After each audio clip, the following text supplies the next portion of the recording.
to the republic for which it stands, one nation, under God, indivisible, with liberty and justice for all. From being a reality star to traveling the world to becoming a husband and father, he is living without fear. Every day is a new day, a new challenge, and a new opportunity to burn it all down, not to be afraid of anything, and becoming the person you're meant to be. Ben Mollin, everyone.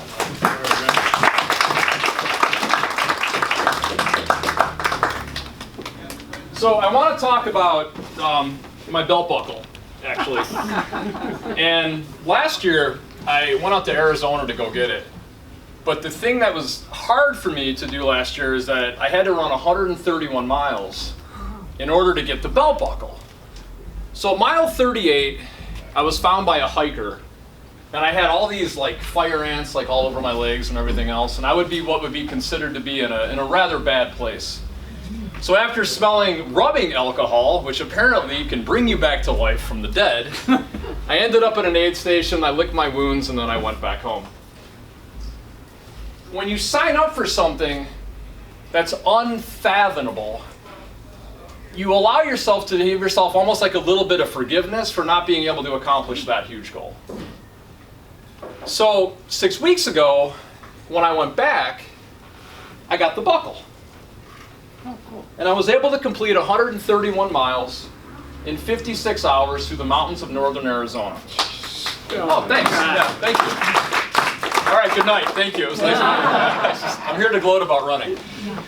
Crazy. So, the thing I'd like to talk about was what happened last year and how was I able to do it this year? Okay? So before we even get started with that, I'd like to bring it back a little bit earlier to everything. Because a funny fact is I'm actually not even a runner. And the first time I actually laced up and put a pair of running shoes, I was 44 years old. And also when I was 44 years old, I was a traveling celebrity hairdresser who weighed 240 pounds and was a functioning alcoholic. So what happened, right? I'll tell you what happened. I woke up one day and I thought to myself, what am I doing wrong? Has anybody ever felt that they wake up one day and they think about their job and they look around at everything that they have and they think to themselves, is this it? Right? Is this it? Did I reach my point of where everything else is now I'm on the back end of it? Yeah. Now, one of the things that I'll tell you about being a hairdresser for 32 years is that I have had every conversation you can possibly have with every type of human being in the world. And anybody that wants to know anything about white women, I am the person that you want to ask, because honest to God, I feel like I can write a book. I know. Do it. So what changed, right? I'll tell you what changed. I used to ask advice from people that I thought that were successful. Success to me up until the age of 44 were people that seemed like they lived a life of financial independence and made their own rules. When age started to happen with me, and I realized that if I took 44, I wasn't necessarily at middle age, but I was actually already not starting that fourth quarter of life, but on my verge of becoming that, I started to ask people different questions. And instead of asking people how they became a millionaire, I started to ask the same people. I was like, hey, wait a minute. How old are you? 75. Wait a minute. Why do you look hot? Why are you super cute? Why does your skin look good? Why are you walking without a walker? What is it that you're doing? So I started asking other people for other sorts of advice besides what it is that they did professionally to make them money. So what changed for me back in 2018 was my definition of the word success. Success to me was walking around pain-free. Success for me was appearing to be happy, almost like you were dancing to the beat of your own drum. So one day, I woke up and I had lost the will to live. And for anyone that's ever suffered from depression, or if you've had a bad day, or you're just going down self-doubt and all the imaginary things that we can create in our head, what I decided to do is I decided to take my internal voice and make it an external voice, and I told my wife I was about to do something stupid. And I won't bore you with the details. I then started seeing a psychotherapist and realized that I wasn't the only one that felt the way that I felt. My psychotherapist was a woman named Marcia, and she's the one that asked me if I ever thought about running. Has anybody seen the movie Forrest Gump? I don't know what happened, but I just started running, right? I had just gotten myself to a foot. That's what it does. Exactly. Life is a box of chocolate, my friend. Enjoy your Pinot. All right. So the first thing that I did is I unfollowed everything and everyone on social media. Because what I was trying to do was change my version of success. So what I acquired when I was younger, luckily with good decisions, was a little bit of knowledge about wealth. But the only thing that I didn't have was time. So in 2014, my wife and I became parents. I was a 40-year-old parent. And I realized 3 years into my career when I was traveling the world as a celebrity hairdresser, that if I don't create more time, I'm going to screw this up. I'm never home, so what is it that I need to do to create time? I wish somebody would have told me a long time ago that if you spend less money, you make more. So with getting rid of businesses and with selling different things, I wanted to see what would happen if I can become a stay-home dad. So this was in 2017, 2018. It is now 2025. So I laced up for the first time back in 2018. I had just survived a second attempt on my life, and I needed something to do during the day. I went to Kohl's, because every major life decision, you obviously are going to need new underwear and socks. Good running shoes at Kohl's. 100%. And what I did is I started to walk. I'd go for a walk. I'd come home. I felt better when I got back than before I left. I did it the next day. A couple days went by. I continued to do it. I told no one what I was up to. A couple weeks later, the walk turned into a jog. After I started jogging, what normally would be around the block ended up being in the 2 blocks. 3.5 months later, 3 broken toes, shin splints, I lost 65 pounds. And after 3.5 months of stopping to go to work, I lost 65 pounds, and for the past 7 years, I've never gained it back. The thing that changed me was my version of success and how I defined it. So for me, success was doing something every single day that made me feel better than how I felt when I woke up. So I decided to go for a swim. I had a Y membership I wasn't paying for. What would happen if I jumped in and started swimming laps? I was this high school swimmer back in high school, figured it out. Next thing I did, I bought a bike. Called a friend of mine, and I said, hey, I've been swimming and biking. He says, I bet you $100 you can't do an Ironman. And I said, you know what, you're on. Pick the place. So in under a year, Oh my God. in under a year, a 240-pound, suicidal ex-celebrity hairdresser crossed the finish line of Mont Tremblant, Quebec, full Ironman. I had 17 hours to finish it. I finished in 16 hours and 34 minutes in front of my wife and my son and my best friend. And it was one of the coolest experiences I've ever had in my life. When I crossed the finish line, I passed out, was taken away in a wheelchair, peed myself, thought I had to go to the hospital, and I couldn't feel anything from the waist down for 3.5 months, and these 2 fingers were temporarily paralyzed for 3 months. Was it worth it? Hell yeah, it was. Well, I thought to myself, if I was going to put myself in a situation where my life was going to be in jeopardy, and if I was going to die, I wanted to die on the battlefield, right? And that's how my mindset started to go ahead and shift. I watched one documentary on ultra running, and the thing that impressed me the most is that a lot of the ultra runners that I saw were all men and women that had a story, and they all kind of looked like me. And I was like, wait a minute, these people are just as crazy as I am. So you can do crazy hard things that actually benefit you in the long run. The more I would run, the better I would feel. Continue, fast forward. When I shut off my phone and put it on Do Not Disturb for over a month to simulate of what it would be like if I wasn't on Earth, and unfollowing everything on social media, what it allowed me to do is to reset my logarithms on my phone of what it is that I would start to see. I watched one documentary on Netflix called The Iron Cowboy. After I watched that documentary, the thing that followed was something about the Paralympics on YouTube. And I thought to myself, if these men and women can do physical achievements and accomplish everything that is that they're accomplishing without arms and legs, then so can I. My mom was actually physically handicapped. I grew up in a handicapped household. So my mom was physically handicapped. She was on a drug called prednisone for 35 years. And it took her prematurely at the age of 64.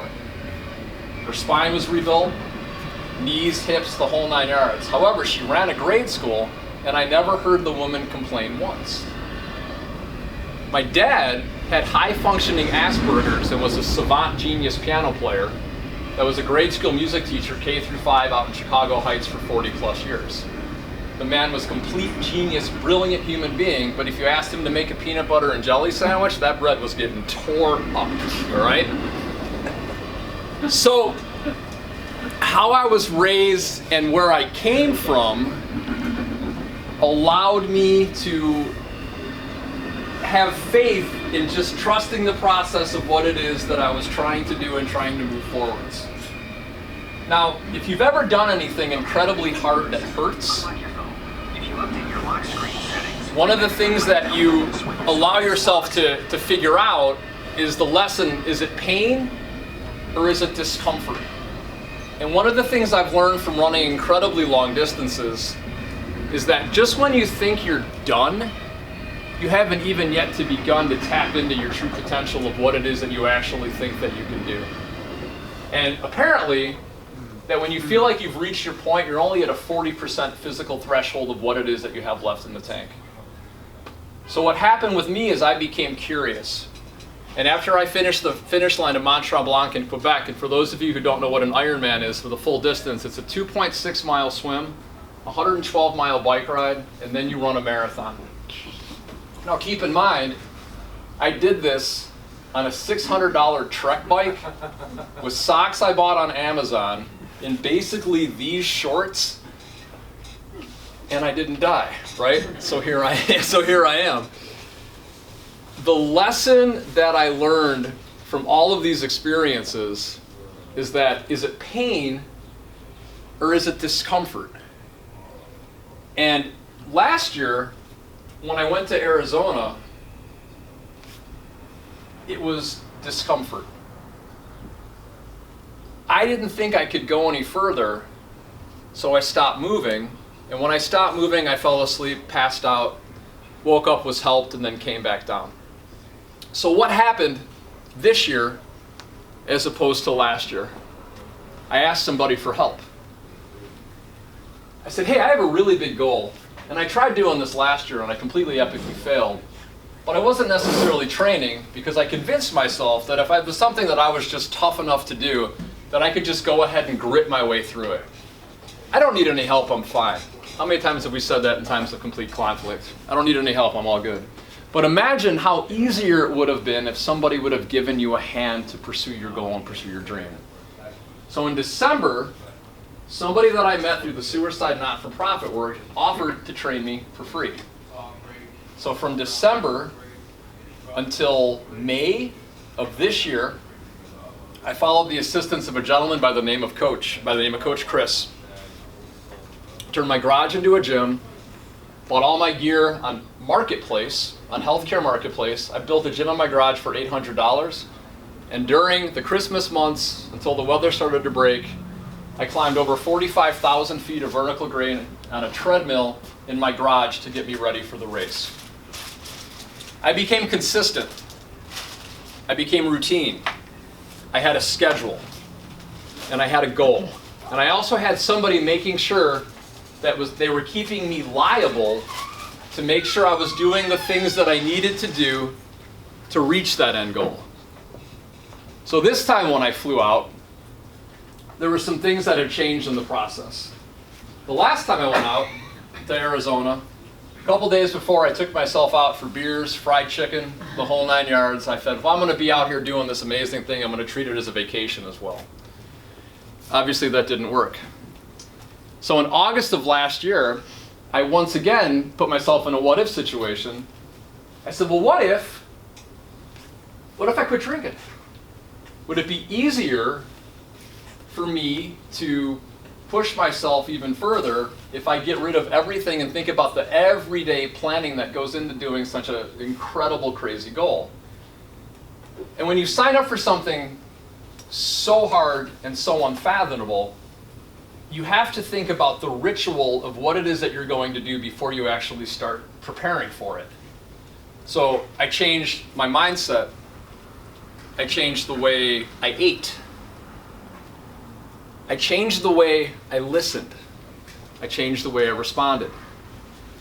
I was able to identify not necessarily what I did wrong the last time, but things I could have done differently to pursue it.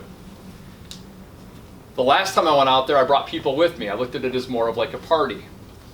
For this time I went out there, I looked at this as more of a spiritual opportunity, and I wanted to talk to God.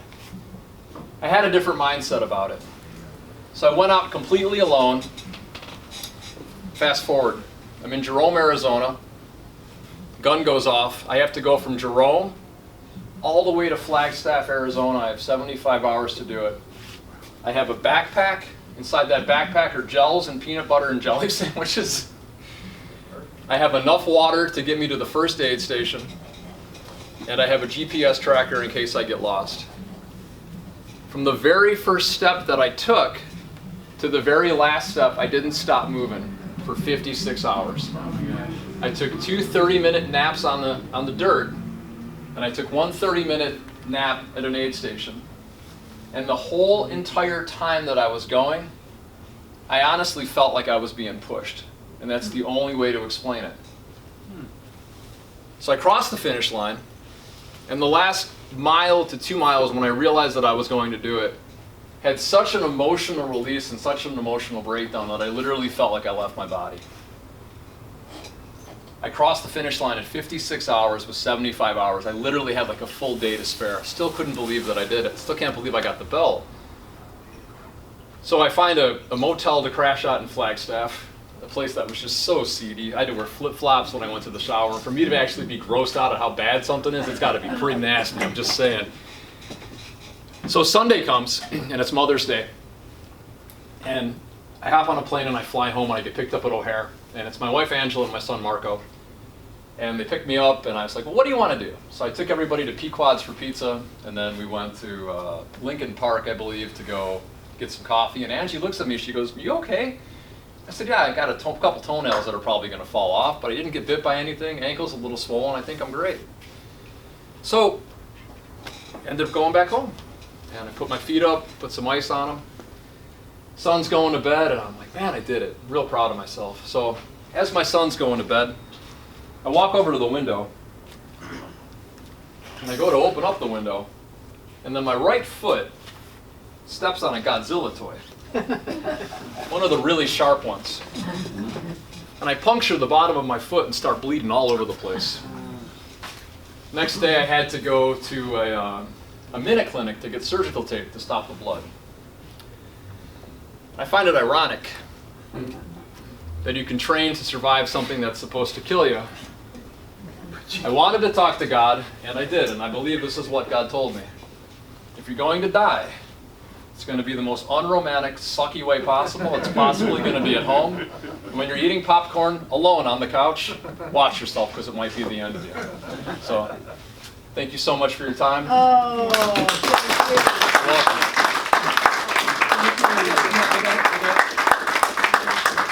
nice little Rotary pen for you. Oh, no way. Yeah, that's a token of our appreciation for coming to speak with us. Damn. Thank you for sharing that story. I appreciate you. I didn't even know all of that. Yeah, all good, man. All good. Thank you. Yeah. Yep. Thank you, Ben.